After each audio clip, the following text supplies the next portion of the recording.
Some explosive comments this week, guys, from Javier Chicharito Hernandez. He was doing an interview with Javier Hernandez, former Manchester United teammate, and the topic of David Moyes came up. Of course, they worked together at Manchester United. Also at West Ham more recently. Here's what Chicharito had to say. Quote, "We didn't ever have anything personal, Moyes and myself, but it was a mistake that they took him. It was the first mistake, but it's still haunting them now." He continued, saying the Moyes appointment, that changed careers that could have been better.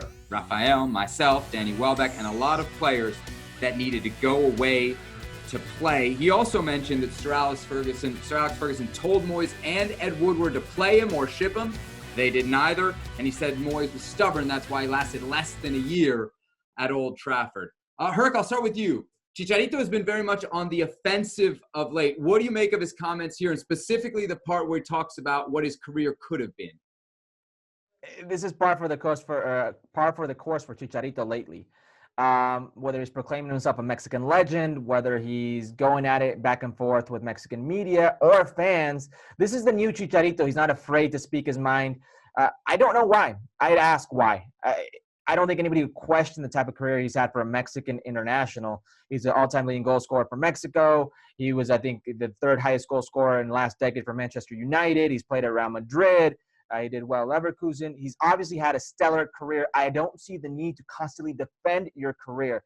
And to put this on Moyes, I think is a bit unfair to everybody involved. He also has to take some responsibility. His most productive year by far was his first season. The first year, I believe he started 12 games, and he had 13 goals. In all competitions, he scored 20. Every single season since for Manchester United, 3, 4, 2. This is the trend that was Chicharito Hernandez. He never could duplicate that first year.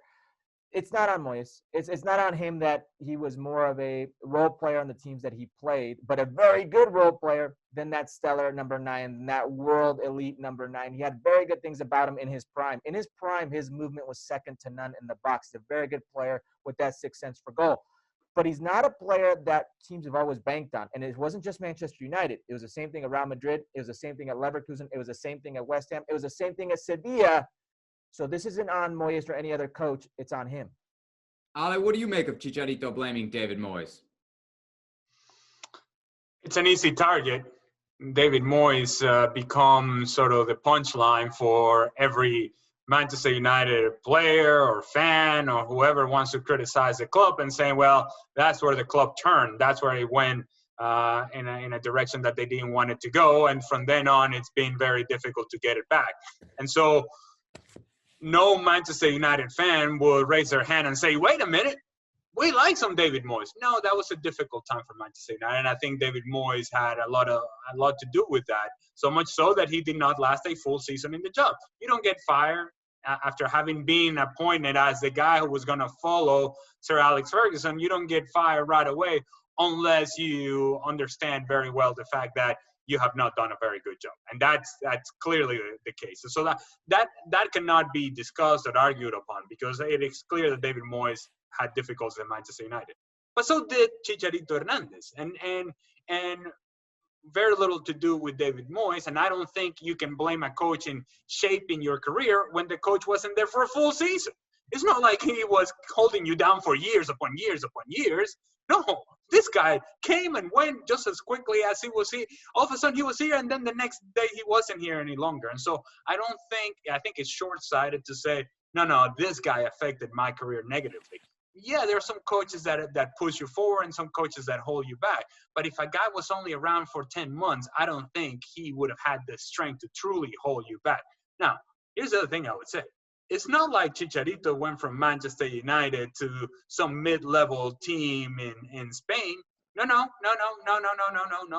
He went to Real Madrid. And he was scoring a few goals here and there for Real Madrid. So it's not like his career took a downturn. It's not like it was a steep decline. And then when he went to Bayer Leverkusen, he was scoring goals there too. And Bayer Leverkusen is probably a more appropriate level for Chicharito Hernandez than Manchester United and Real Madrid in terms of being the out-and-out striker, sort of first choice forward. And when he was scoring goals. And then that sort of stopped. And so when the transition happens where he goes to West Ham, where he goes to Sevilla, does that have to do with David Moyes? No, this is years down the road as well. And so Yes, the relationship was probably not good. The impact on his career was probably not a good one, but a decisive impact, I don't think so. Herc, if it wasn't David Moyes, what did happen to Chicharito after those first great years at Manchester United outside of the spike at Leverkusen? Clearly, it seems like he thinks, at least from the comments, that there was something left on the table. Listen, it's not just Chicharito Hernandez. What happened to Manchester United? I think that's a big play in this as well. When you are a good forward, a high-level movement instincts finisher in a system like that, you're going to get goals, and that's what happened. When all of a sudden you're not getting those opportunities, when people start seeing he can't create for himself, things change. And also, I'm surprised he blames David Moyes and not Luis van Gaal, because if you remember that relationship, I mean, he would literally make faces at Chicharito every time he missed a goal. They would zoom and pan into his face, and it was the most awkward thing. Like, why is this guy on the field? Why did I put him on? I think right now he's grasping for straws. He's had a great career, a phenomenal career in terms of where he came from, in terms of what type of player he is, his talent level, and how much he overachieved. There shouldn't be a constant need to defend yourself. Your resume should speak for itself. What can somebody really say to you if you're Chicharito Hernandez that gets to you? Your skin should not be that thin. Ale, a couple weeks ago, we asked Craig Burley directly, overrated or underrated? Which is more appropriate for Chicharito? What do you think? Craig said overrated. Properly rated, at least by me. I didn't think the guy was a world beater, but I did think that he was a very good forward with the movement of the ball and great instincts inside the 18-yard box. But I think what his role was at Manchester United the first year he was there, that's what his role was going to be in any big club. A guy that could come off the bench and provide you with a spark or score a key goal here and there, maybe have a start here and there and score a couple of important goals. But that's it. It wasn't going to be the guy that you pick every single day to be out there to be your striker. That wasn't going to be the case. Not for Manchester United. It wasn't going to be the case for Real Madrid either. And so I go back to what I said earlier. Bayer Leverkusen, I can see it. Some of these other clubs, we're talking about top-tier level. And I don't think Chicharito, even at his best, was a top-tier, full-out, here's a guy who's going to score goals for us day in and day out, and when we need him, he's going to be there. No, he's a guy who had a role, who had a very good role, and a very impactful role, and a very important role in those teams. But that's it. Let's not get crazy and let's not get ahead of ourselves. And so maybe I think this is when we take a step back and we say, what did we really expect from Chicharito?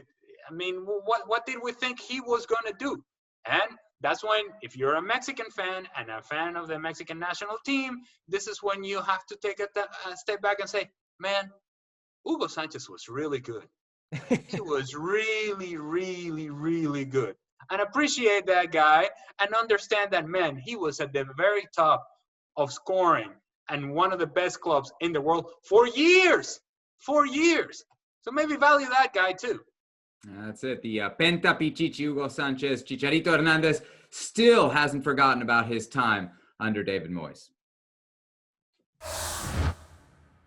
Well, thank you very much for watching ESPN on YouTube. For more sports highlights and analysis, be sure to download the ESPN app. And for live streaming, premium content, and let's not forget as well, ESPN FC 7 days a week. Subscribe to ESPN+.